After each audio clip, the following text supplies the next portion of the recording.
Roger Wilcox, and I'm the 5-6 elementary principal in Waverly-Shell Rock Middle School. And before our iPad distribution for the 5th graders and all the new students to the middle school, and by the way, that's on August 15th beginning at 6 o'clock.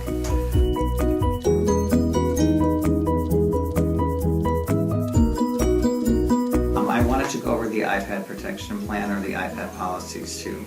You received a packet like this in your school registration materials, but I want to start with the back page that talks about our iPad protection plan. Before kids can take their iPads home, we need to know whether or not you plan to cover any loss, damage to the student's iPad with school-provided insurance, which is $25 enrollment fee, and then the first time the student breaks it, it's another $25 for the repair. And then the second repair would be $50 or $75, and then the third repair is the actual cost of the repair or the replacement. You can also choose not to have school insurance and provide your own insurance, or you could also gamble and say, my kid is very responsible and I don't need any school insurance, nor do I need to have any insurance of my own. But before your child can take home the iPad, we do need this last page on file with your signature. And if you could also please write your student's name on the top of the paper, we would appreciate that as well.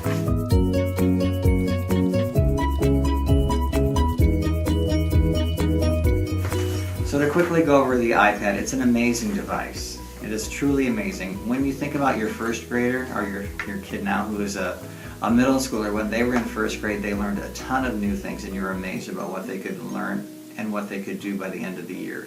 That will be the same case with the iPad and some of the opportunities that it affords all our students. You'll be amazed at the technology, what they can do with the iPad, the interaction that they have with other students and also with their teachers.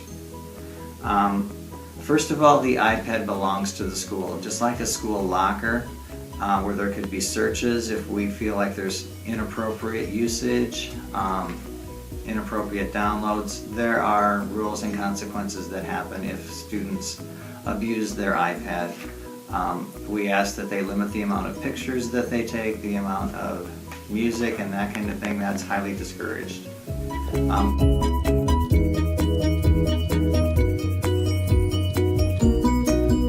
We do encourage parents to look at the child's iPad, look and see what's going on in the classroom, look at the projects that they're working on. You could actually check students' grades using your child's iPad. Each of the students will be given an email address. So it's first initial, last name, and then the year of their graduation at wsr.k12.ia.us.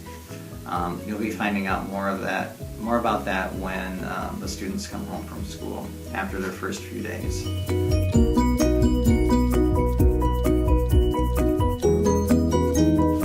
But some highlights of this iPad protection is, please make sure that kids don't eat or drink while they're doing their homework.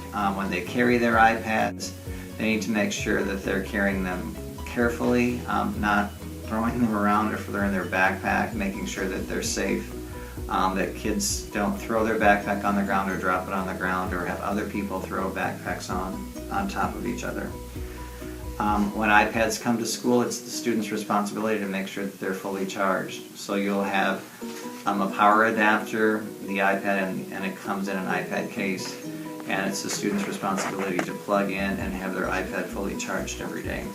If they don't have it plugged, or if they don't have it fully charged, then they have to plug into the wall. We have a few adapters at school, but then they're quarantined by an outlet. And so the flexibility of the iPad is obviously diminished if they need to charge their iPad. Screensavers, inappropriate media may not be used as a screensaver. Can't have guns, drugs, alcohol, that kind of thing. Printing, there is some printing available with the iPad on a limited basis. We don't want kids just printing everything that they possibly are working on. But your child will be able to print at school.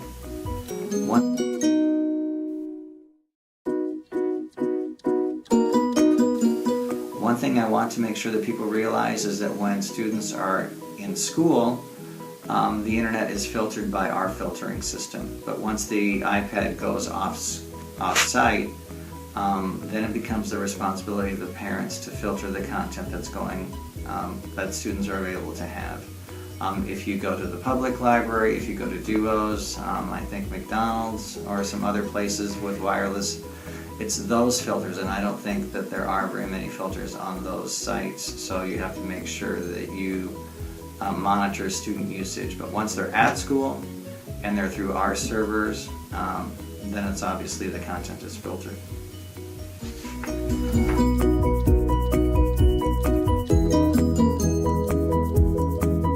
We do provide software.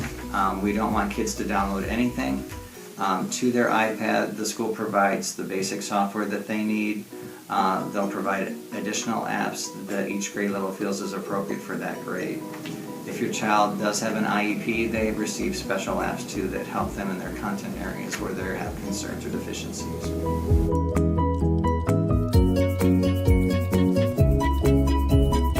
Pretty much the technology that we have through the iPad is a tool for students to use. Sometimes kids abuse it. They know the rules and there are consequences. Sometimes an iPad may be taken away for a day. It might be taken away for 3 days. It might be taken away for a week, depending upon the abuse. And then students have to still do their work, but they do it paper pencil. If you have other questions, we'll be happy to answer those questions on the night of the iPad distribution, but we look forward to seeing you on the 15th. Have a nice day.